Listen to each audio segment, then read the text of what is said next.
Et voilà une petite touche d'hiver sur jarre aujourd'hui. Bonjour les amis de la nature.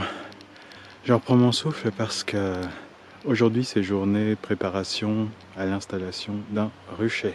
On est au mois de janvier, qui dit mois de janvier dit repos complet pour les abeilles.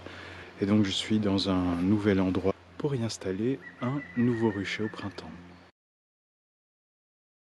Alors pour moi, un nouvel emplacement, c'est toujours un moment un petit peu spécial parce que c'est le début d'une nouvelle aventure pour les colonies d'abeilles. Trouver un emplacement, ça nécessite de regarder les cartes, passer des coups de fil, de rencontrer des gens, d'avoir de la chance aussi.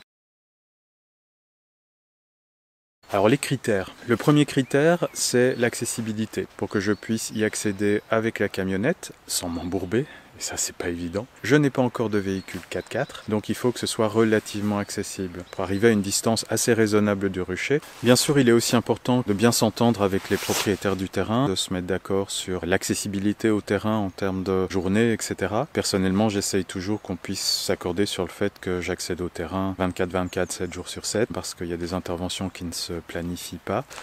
Deuxième critère, l'orientation. Idéalement, je cherche à être orienté sud-sud-est, ce qui est le cas là juste devant moi. L'idée est d'essayer de profiter du soleil du matin pour que les abeilles puissent sortir le plus tôt possible, tout en évitant d'être au soleil pendant les heures les plus chaudes. Avoir une protection, on va dire boisée si possible, ou mur ou autre, du côté ouest parce que les vents dominants dans la région viennent de l'ouest. Et aussi avoir une protection à l'arrière, côté nord, pour éviter d'être en plein vent lorsqu'il y a de la bise froide, comme on a pu avoir par exemple ici au mois de janvier. Troisième critère, la discrétion.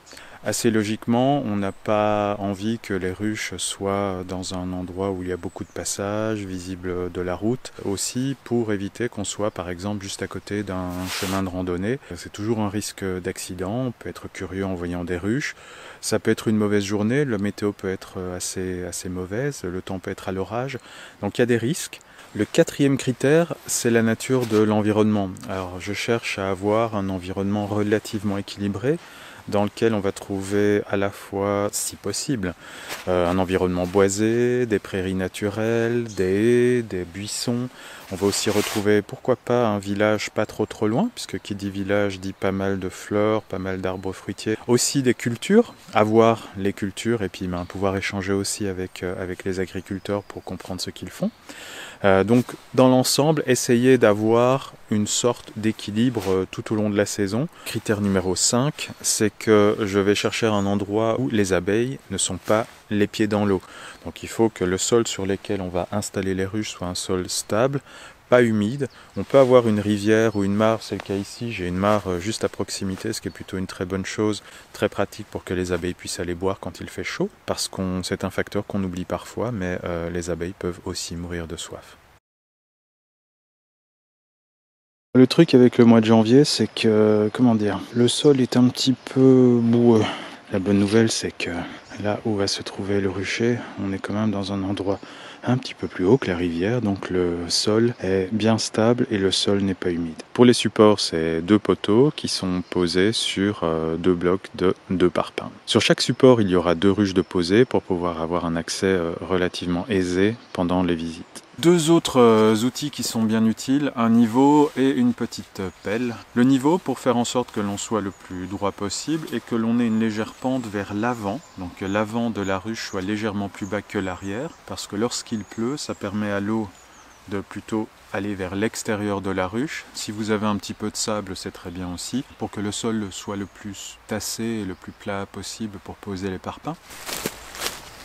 Allons-y. Donc une fois que j'ai défini l'orientation que je souhaite avec le madrier, avec le poteau, là derrière je viens prépositionner les parpaings. L'objectif est toujours de s'assurer qu'il y a un espace suffisant derrière les ruches pour pouvoir les visiter correctement. Ensuite, ici,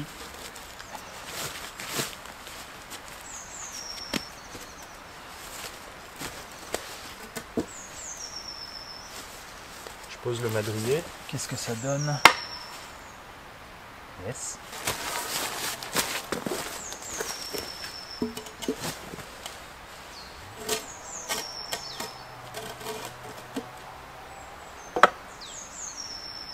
Et voilà, j'ai une légère pente vers l'avant, c'est parfait.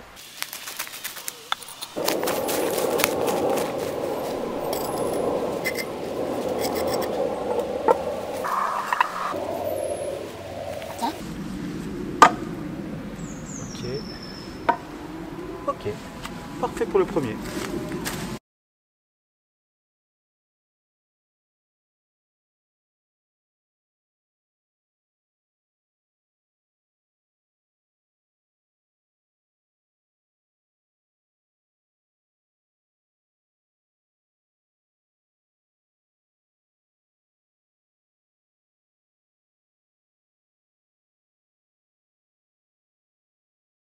Les supports pour les ruches sont installés. Voilà, une bonne chose de faite pour aujourd'hui. Un nouveau rucher qui va s'installer au mois d'avril. On se retrouve à ce moment-là pour voir la suite et l'installation. D'ici là, je vous dis à très bientôt. Rendez-vous le mois prochain pour de nouvelles aventures.